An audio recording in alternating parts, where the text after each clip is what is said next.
Hi guys, my name is Matti Sulanto and I'm a photographer, and in this video I'm gonna share 4 tips for handheld night photos. These tips are for creating awesome looking pictures without a tripod.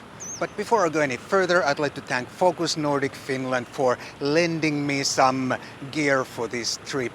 Big thanks, Focus Nordic Finland. You would think that you need a stabilized lens or stabilized camera for this kind of photography, but that is not true. A stabilizer will help you, of course, but you don't need a stabilized camera or lens to be able to shoot the handheld night photos. These tips are for everyone and for every camera. My camera today is the Sony A7 Mark IV. It's my camera, and the lens that I have is the Sony 40mm f2.5.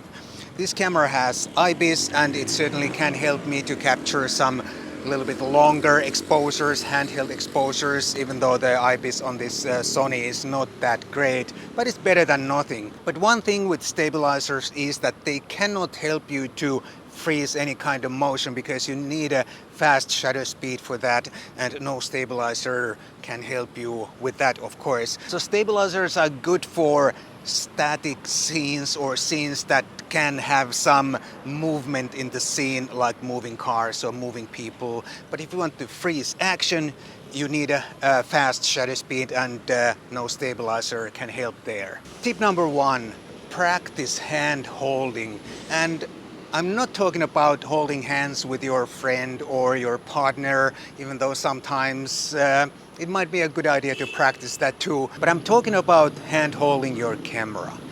Take pictures at different shutter speeds, longer and longer shutter speed, and see where the limit is. How long shutter speed can you hand hold comfortably? You don't have to get 10 out of 10 sharp pictures, because with the longish shutter speed, you are probably not trying to capture any decisive moment. So when you are taking your pictures, you'll probably have time to take several frames. So if you get 7 out of 10 or 6 out of 10 sharp pictures at the longest shutter speed that you can comfortably handhold, I think that's good enough result. My camera settings today are aperture priority, auto ISO, or shutter priority and auto ISO. Chinese New Year is almost here, as you can see. I use the shutter priority most of the time because then I can choose, like I said in one of my tips, I can choose the shutter speed that I comfortably can handhold with my camera, and then I'll let the auto ISO take care of the exposure.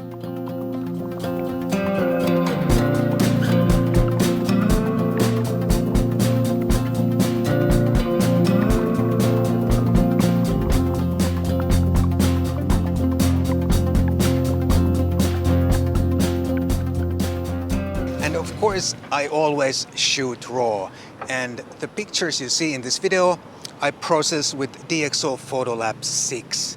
And I'll put an affiliate link down below just in case you got interested, and if you'd like to purchase the app, please use the link down below and support my channel at the same time. Tip number 2, use a wide-angle lens. Wide angles are easier to handhold and therefore better suited for low-light photography. Wide angles also offer more depth of field, so you don't have to worry so much about your aperture, and you'll get enough depth of field even at wide open aperture, except at very close distances. So start with a wide angle, and once you get more experience, then you can move to other focal lengths. I'm actually quite excited every time I shoot night pictures here in Kuala Lumpur, because it actually gets dark here.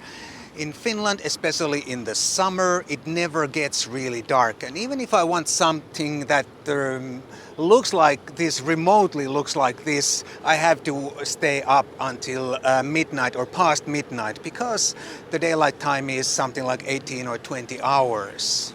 In the winter we certainly get a lot of darkness, but the problem then is that whenever it's dark, which is almost all the time, it's also really cold, and it can be rainy, it can be snowing, and it can be anything.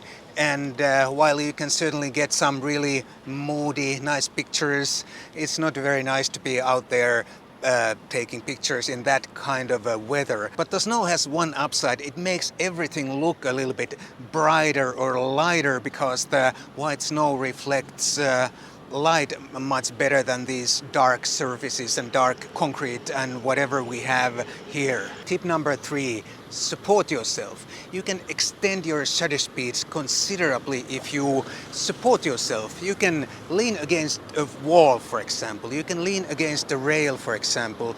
Or you can put your camera against some firm surface like a fence or whatever, and you can get really long shutter speeds like that because that fence or something can act almost like a tripod if you just keep your camera steady. Tonight I'm not shooting alone here in Kuala Lumpur. I have a friend with me, Robin, as you probably recognized him, and now Robin is going to share one low light handheld photography tip. One thing that I always want to tell people, if you're shooting with smaller sensor cameras like Micro Four Thirds, not like full frame like this one, is not to underexpose. Make sure you get your exposure right, because if you severely underexpose your shots and you want to bring up the shadows, you want to compensate for the brightness in post-editing, and that's when you see the image quickly deteriorates and you see all the ugly noise. So remember, when you're shooting, get your exposure right. Get it right in camera. I fully agree, and that is true also with the bigger sensor camera like my Sony full frame camera. Always try to get your exposure right in camera and shoot raw, and you'll get the best results. Yes, I agree too.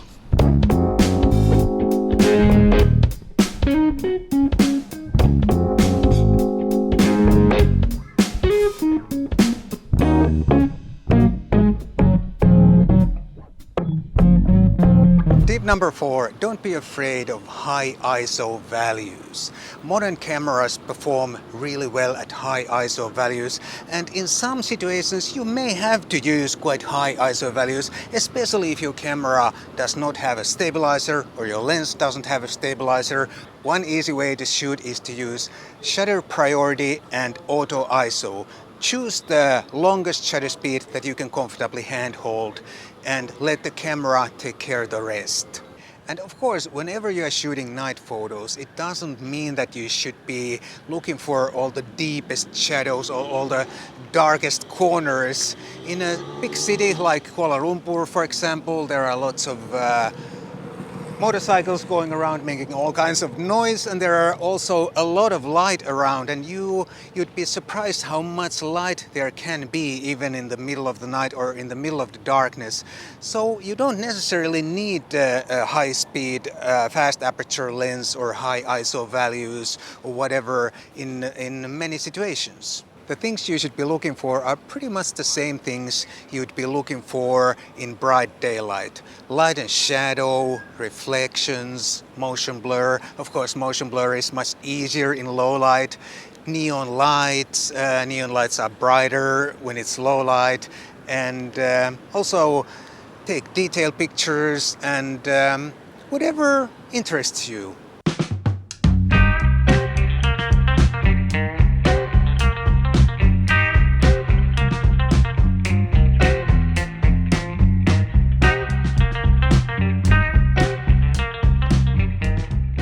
Remember that sharpness is not everything. Always remember to experiment and explore, especially if your camera does not have or lens doesn't have a stabilizer.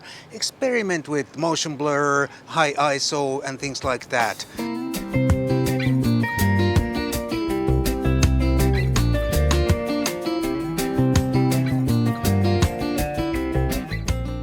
Some geckos on the wall, but they are far too quick for me.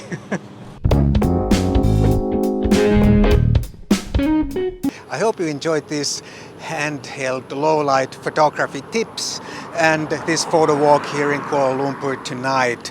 And if you did enjoy this and if you found these tips useful, please consider buying me a cup of coffee. There's a link down below for that. If you don't live in Finland, thank you so much, and I'll see you in the next one.